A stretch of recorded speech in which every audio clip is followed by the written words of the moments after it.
Do you know how to defend yourself in this situation?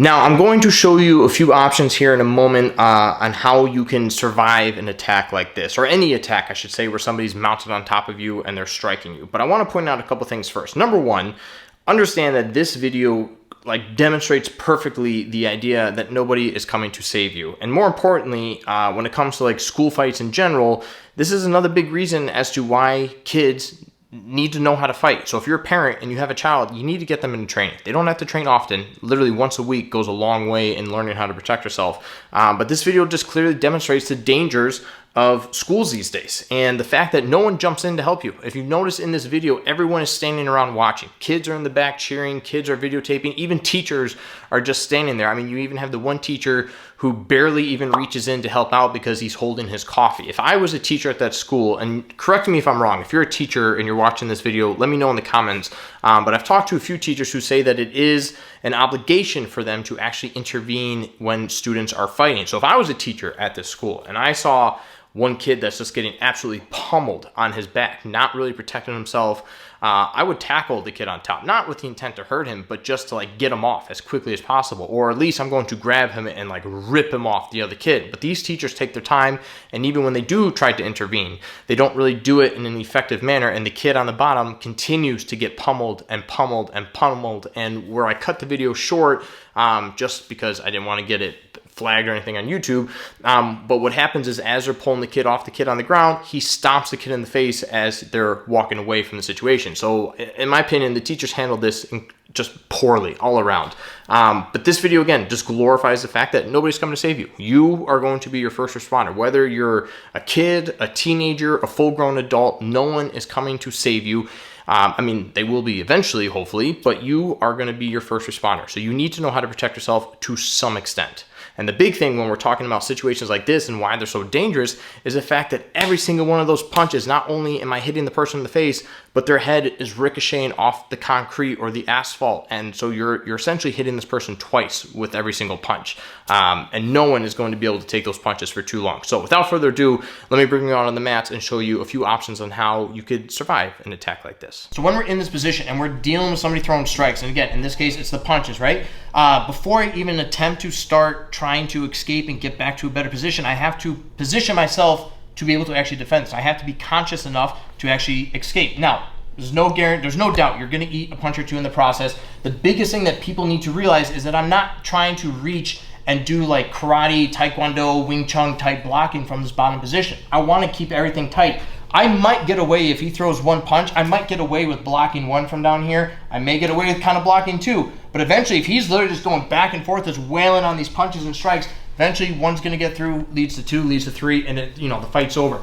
So I'm better off shielding myself from here. So now when he throws these punches, I'm going to keep everything tucked nice and tight. That being said, I don't want to stay in that position either. It's just buying me time. Now, when we start discussing how to escape from this position, the thing that you need to focus on is I need his posture broken. I can't really hit any escape safely without his posture being broken, because if he's completely postured like this and he doesn't have to worry about posting his hands on the ground anywhere, he's going to be throwing strikes. So if he's throwing these punches and I sit here and I start trying to just do your basic hip escapes, I'm going to get knocked out. So first things first, get their posture down. Whether they post with one hand on the ground, whether they get two hands on the ground, it doesn't matter. Their posture is broken. Now, a couple ways that we can do this. Number one, I just bump my hips. So if he's wailing on these punches, I'm blocking. I'm going to take my feet. I plant them firmly. I explode, and I'm just going to get him to post. That's the first option. Again, all these are going to depend on your experience, your size, the size difference between you and this aggressor. So a second option for bumping the hips is I'm still going to plant one foot. My second foot's actually going to come up, and I'm going to drive with my knee behind him. So again, he starts throwing these punches. I'm bracing with the one foot, elevating those hips, and driving that other knee behind him, then just using that as an extra oomph to get this person to fall down. Last but not least, and you can do this individual of everything else, or I can put it all together. So I can either grab their clothing and pull them down, or my suggestion would be I'm going to go from blocking to planting one foot, driving one knee, grabbing the shirt or whatever it is that they're wearing and pulling them tight, nice and down, right? Any of those methods is a great way to break that posture. And then from here, you got to keep them down. I'm not going to go immediately from here right into a hip escape necessarily. You can, but I'm probably better off at least kind of grabbing them a little bit, collecting my breath, trying to, you know, calm down a little bit, analyze the situation, and make a smart decision from there. So if I'm going to connect myself to him, I want to squeeze, I want to bring my head to his chest, because now if he starts trying to posture, it's a little bit harder, but it also protects myself from getting punched, because the only way he can punch me is he's got to posture and then essentially peel my face off his head or off his chest to then start throwing strikes again. So now, once I'm down here, I've collapsed, I've grabbed onto him, I'm keeping myself nice and tight. Now, depending on how these arms are positioned, I can start initializing my escapes, right? If his arm is right here, if I can look to my left or my right and I see that his arm is available, I'm going to trap it. However I can trap it. If it's something as simple as this, ideally I'm looking to scoop over. If I can reach behind and grab and lock my hands, that's great. If it's a bigger person, then I'm going to grab over and just bring it across my chest. Either way, my elbow is tight. Even if his arm is posted on the ground, if I can pinch this elbow nice and tight, he can't extend that arm any further. This hand is always going to stay connected to something back here. My same side leg is going to hook to his ankle. I brace off this other leg. I'm going to bump off onto a 45. Give myself a little bit of an angle, drive, and we're going to end up on top. At this point, then we're just, we're not going to cover it in this video, but I would start throwing strikes. I would look to escape and get back to my feet safely. Now, let's say either he posts and his hands are up above me a little bit. I don't necessarily want to reach. Now, depending on how far, like I might get away with collapsing my hands here and driving it in, and then again, I can bump and roll and we can escape that way. But if he's really kind of posting out like this a little bit, I don't want to sit here reaching, especially if I'm here. If I'm here and I notice his arms are up top, okay, I need to get out of here. He's going to be posturing, trying to work back up. So another option that I have is taking my hands and going underneath his armpits and just extending his armpits out. Now, as he starts trying to drive back into me, I'm going to redirect his armpits to one side, and as he continues to push back in, I'm going to use that as an opportunity to work my hips out the back door. At this point, again, we pop back up to our feet, I do the damage, whatever the situation calls for. Now, you can also use that same arm push, like let's just say he's postured again, he's throwing these punches, right? And let's say I go to bump and he kind of falls off to one side and he posts his arms here, right? Which just happens. If I don't do anything from here, he's just going to square right back up and continue striking me. But if at any point I see that I can see behind his shoulder and armpit, I'm going to immediately just start stiff arming it, getting behind. Again, as he continues to like pressure back into me, I can still use that pressure. If you're a smaller person, another idea is I grab their material, hoodies, jackets, whatever, and I'm going to stuff that into their face. And now not only is he dealing with my arm, he's dealing with the material in his face, he can't see, and I can still use that as an opportunity to start striking. The other option that you kind of have for escaping is just essentially recomposing. So if I'm not really able to get the person off of me, I want to at least recompose and get back to a guard or an open guard. Now, this is one where if he is postured throwing these punches, I'm still going to plant my feet and bump. But when I bump, instead of connecting to him, I'm going to now switch both my hands to one hip. This is just a better idea than splitting to both hips because I'm putting my entire body behind this. So if it is a bigger person, my entire muscle and body is behind one hip. So it's easier for me to escape. I'm going to push this back, plant my feet, start working and shrimping, try and get my hips out. As he tries to fight this, I'm going to bring my knees to my chest. I'm going to utilize these frames and get back to an open guard of some sort. If he pressures back into me hard and I can't get my feet there in time, then I can go back to a guard position. From here, I can work strikes, we can work sweeps, and we can get out from there.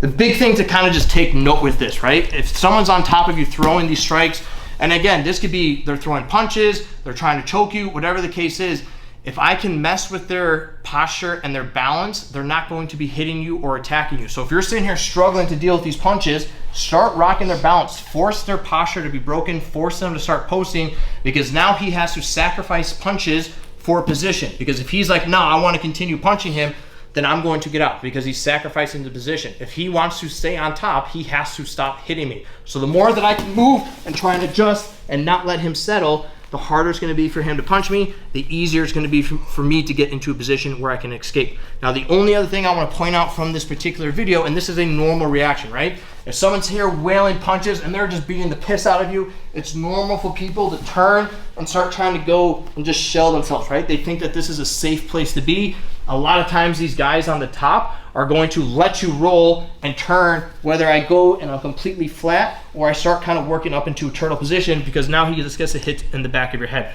I don't recommend ever turning and exposing your back like this, but It's a normal reaction. So if that happens, my suggestion is that if I'm going to turn, I'm going to turn and fight up to my knees. Now he's gonna have to make adjustments of some sort. He might start trying to grab onto me. Again, I have to move out of this position. So if he's behind me, whether he's holding me or throwing punches, I'm still going to shield. This is one where you're gonna have to commit. And my recommendation is we just do a sit through. So at some point, I'm going to post, and whatever hand I post with, that same side leg is shooting out.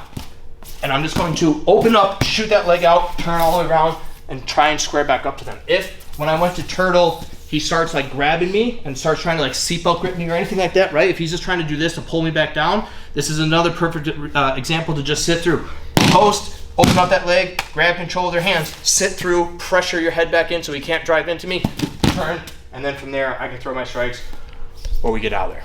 So yeah, I really don't have much else to say about this video other than the fact that it's brutal. But believe it or not, this is schools these days. Every time I turn on social media and I'm just scrolling through videos or news stories, it's like fight after fight after fight. Kids are getting shot, kids are getting stabbed, kids are getting jumped and beat up and hit from behind, and multiple people are just, you know, beating the piss out of them. Maybe it's just me, but I recall when I would see fights when I was in high school, they were a lot more respectful. There wasn't a whole lot of ground and pound. It was, you know, you stood up, you threw a couple punches. If you knocked the dude down, you won, fight was over. But nowadays that's changed, and they're brutal and people don't hold back by any means. So again, if you're watching this video, I highly encourage you to get some training. If you're a parent, get your kids into training as soon as possible, because you never know when your time's going to come and you have to actually protect yourself. And you don't want to wait for that moment to have the realization of that I should have probably gotten into training. So get into training now, and if you do find yourself in a situation like this, hopefully you can protect yourself long enough for help to actually arrive. Stay safe.